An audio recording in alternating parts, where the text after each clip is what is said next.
thank you as the chair of the Pacific Island Developing States and the members of the group for providing me this opportunity to interact and to exchange ideas on issues of common interest to us.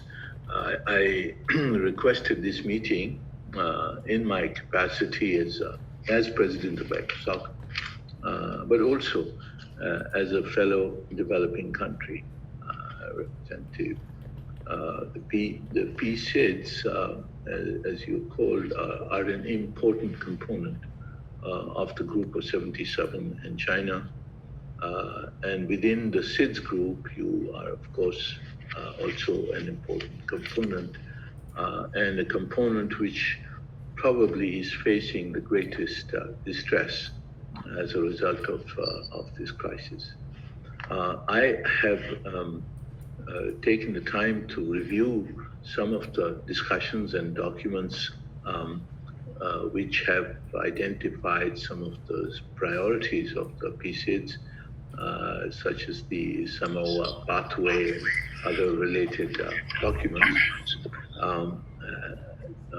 Purpose, I thought, of this meeting could be to seek your guidance, first of all, on how best we can utilize the mandate and the machinery of ECOSOC to enhance the realization of the priorities that you have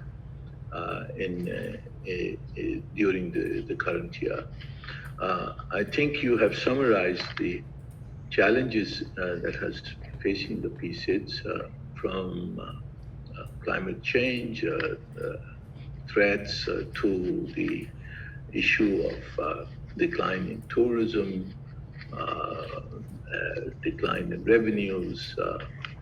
You have problems of distance in transportation, sustainable energy, water and sanitation. I think these are the known challenges you have, and these have been sharply and suddenly multiplied by the COVID crisis.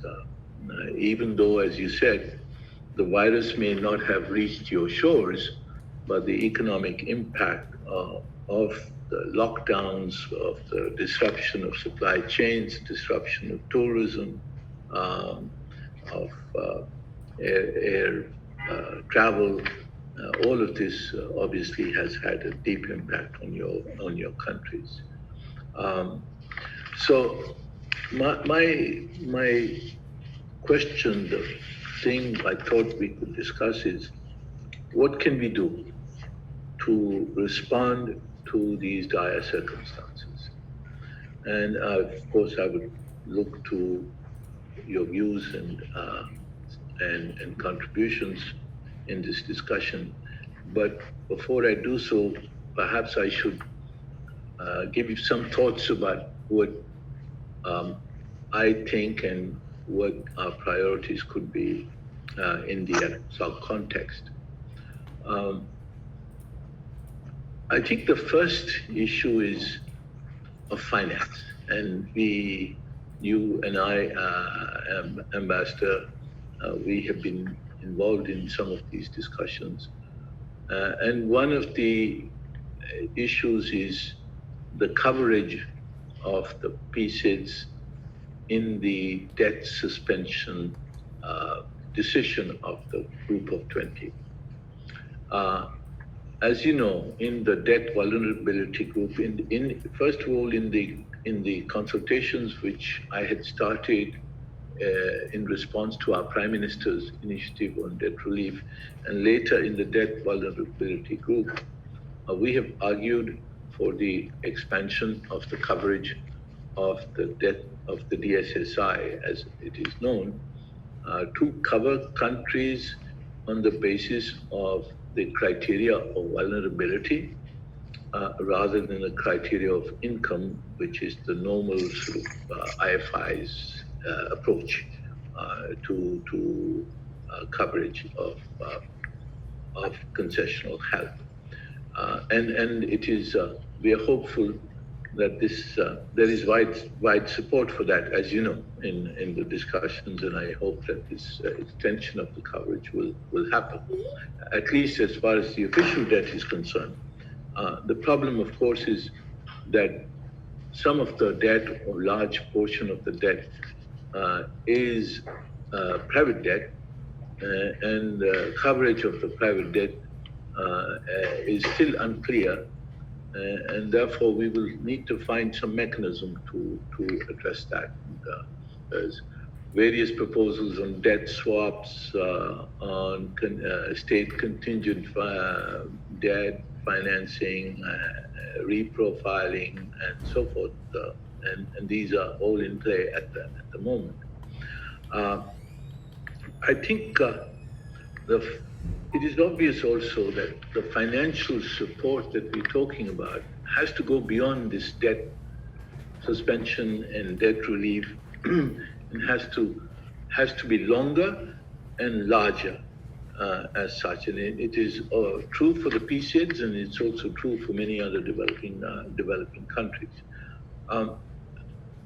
In this context, I think there are two proposals which I think ought to gain our attention in the discussion on liquidity and finance and debt.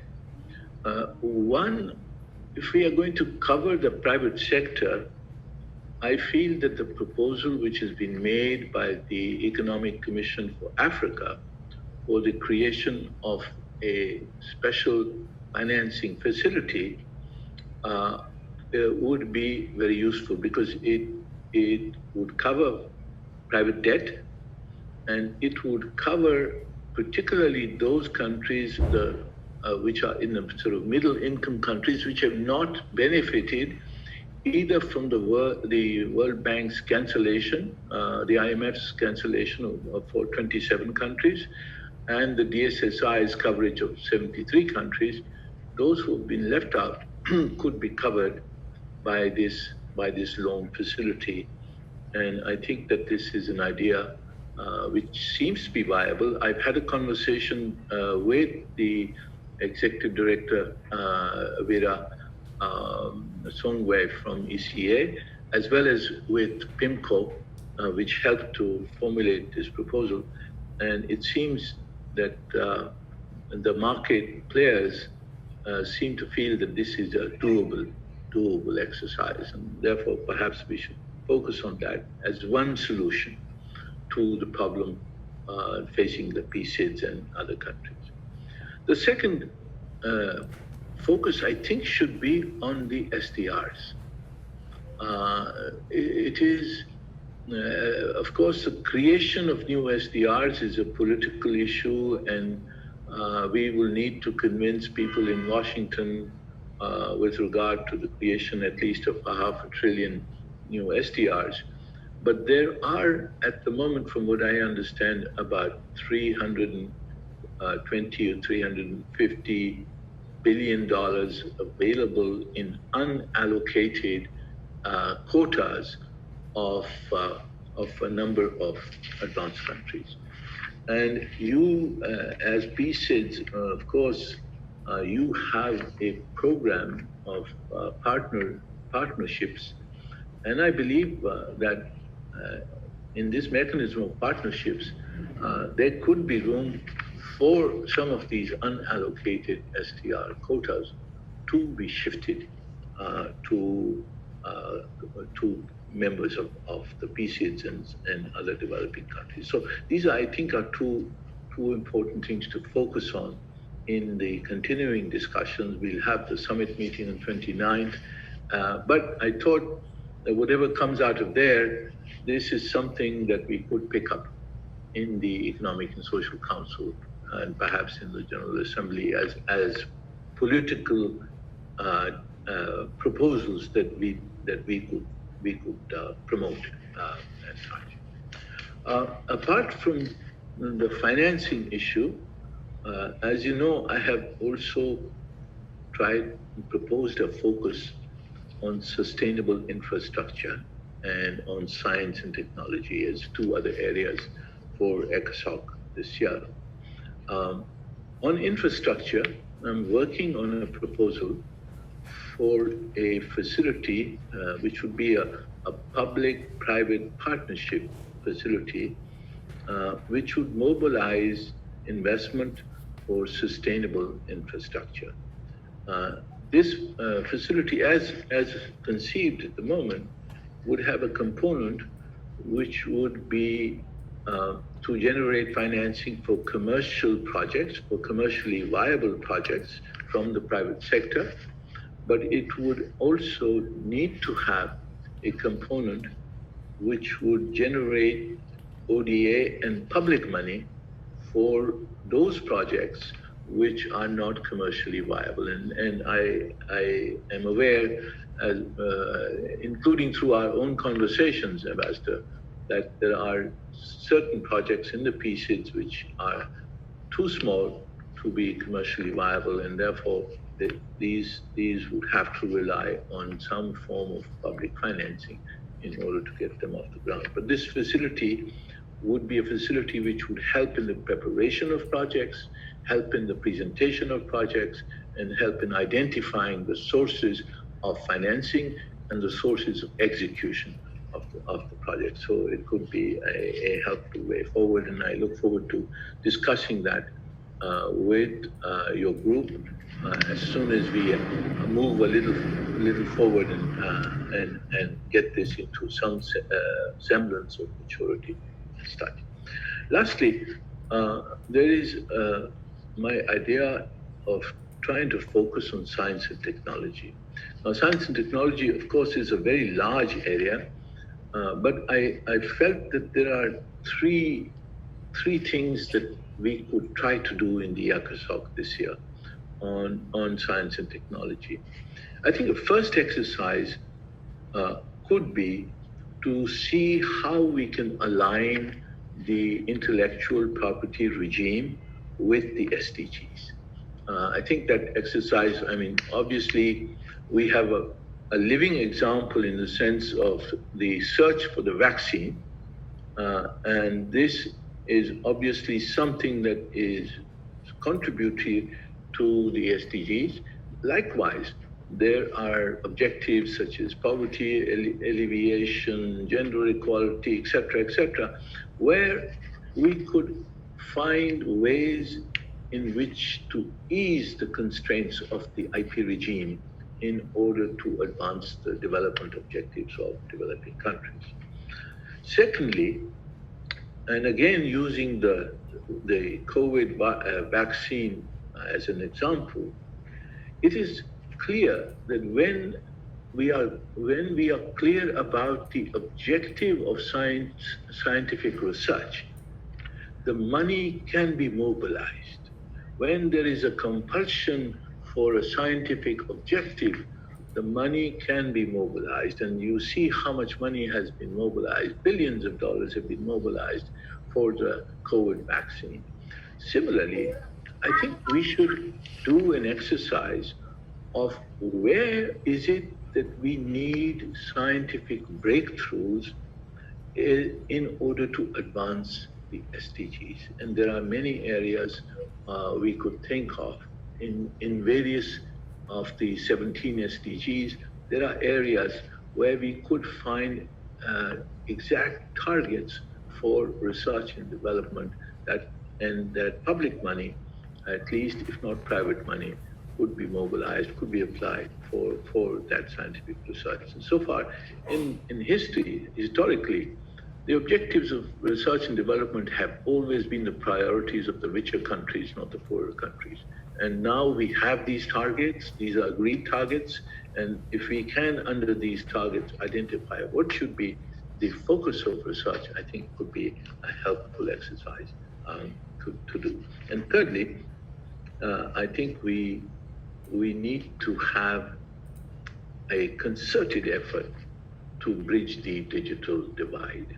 I think the digital economy could be an answer for many of us, but particularly for the PSIDS who are at a disadvantage because of distance and because of the lack of connectivity that disadvantage could be bridged through the digitalization of economic activity. There is no reason why somebody working on a manufacturing design of a car ought to be located in Chicago or in New York. He could be located anywhere on the basis of digitalization.